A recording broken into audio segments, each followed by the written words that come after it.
Assalamualaikum warahmatullahi wabarakatuh. Hai guys, siapa di sini yang nggak bisa lepas dari sosial media?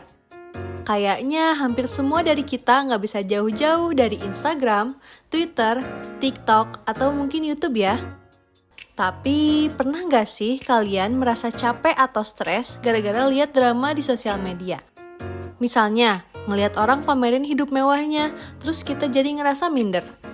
Atau dapat komen-komen negatif yang bikin mental kita down. Nah, hari ini kita mau bahas gimana caranya biar kita bisa tetap tenang dan damai di tengah hiruk-pikuk sosial media, sesuai dengan ajaran Islam. Sosial media sebenarnya nggak selalu buruk. Malah kalau dipakai dengan bijak, bisa jadi tempat untuk cari ilmu, hiburan, bahkan dakwah. Tapi seringkali kita kebawa arus negatif di sana. Bener gak?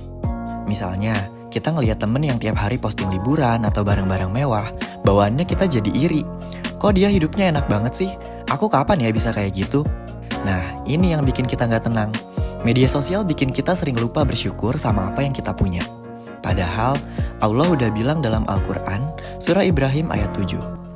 La'in syakartum la'azidannakum, wala'in kafartum inna azabila syadid. Yang artinya, jika kamu bersyukur, aku akan tambahkan nikmat untukmu. Tapi jika kamu kufur, sesungguhnya azabku sangat pedih. Di sini, Allah mengingatkan kita kalau kita selalu bersyukur, nikmat hidup kita tuh bakal bertambah. Tapi kalau kita sibuk iri sama hidup orang lain di sosial media, hati kita nggak akan tenang. Salah satu hal yang sering bikin kita nggak tenang di sosmed adalah perasaan FOMO atau fear of missing out. Kita ngerasa ketinggalan kalau nggak ikut tren atau nggak punya apa yang orang lain punya. Terus, kadang-kadang muncul rasa hasad atau iri hati. Ini nih yang bahaya teman-teman. Rasulullah SAW pernah bersabda, jauhilah oleh kalian sifat hasad, karena sesungguhnya hasad itu memakan kebaikan-kebaikan seperti api memakan kayu bakar. Hadis riwayat Abu Daud. Hasad bikin kita nggak bisa lihat kebaikan hidup dalam kita sendiri, karena kita fokus sama hidup orang lain. Sosmed seringkali memperparah perasaan ini. Padahal, apa yang kita lihat di sosmed itu cuma sebagian kecil dari hidup orang. Gak ada yang posting kesusahan atau masalahnya. Jadi, penting banget buat kita menghindari sifat iri dan belajar merasa cukup. Dalam Islam, ada konsep yang namanya qanaah, yaitu merasa puas dan cukup dengan apa yang Allah kasih. Selain iri sama kehidupan orang lain, ada lagi nih yang bikin sosial media penuh drama, yaitu komentar negatif dan bullying. Gak jarang kita dapat komentar yang menjatuhkan, kayak ngomongin fisik, ngehujat opini kita, dan sebagainya yang bikin mental kita down. Di saat-saat seperti ini, kita harus ingat nasihat dari Allah Subhanahu wa Ta'ala dalam surat Al-Furqan ayat 63. وَعِبَادُ الرَّحْمَنِ الَّذِينَ يَمْشُونَ عَلَى الْأَرْضِ هَوْنًا وَإِذَا خَاطَبَهُمُ الْجَاهِلُونَ قَالُوا سَلَامًا.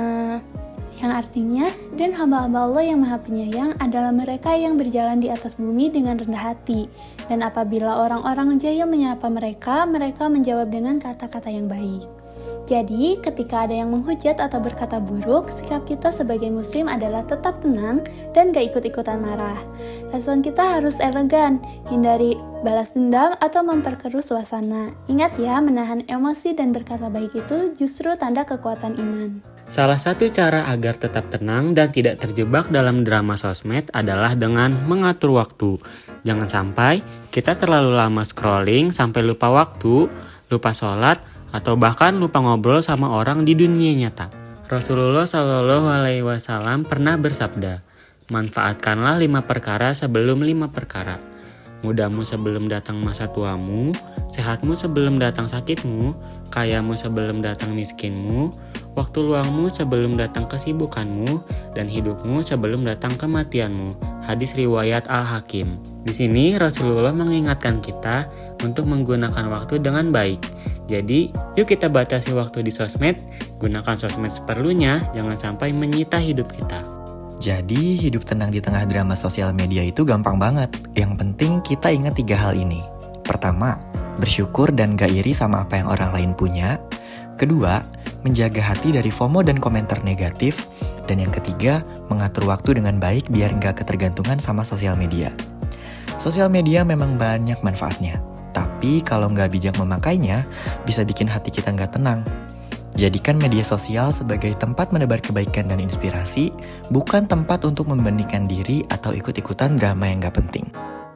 Semoga ada yang bisa teman-teman ambil dari video ini.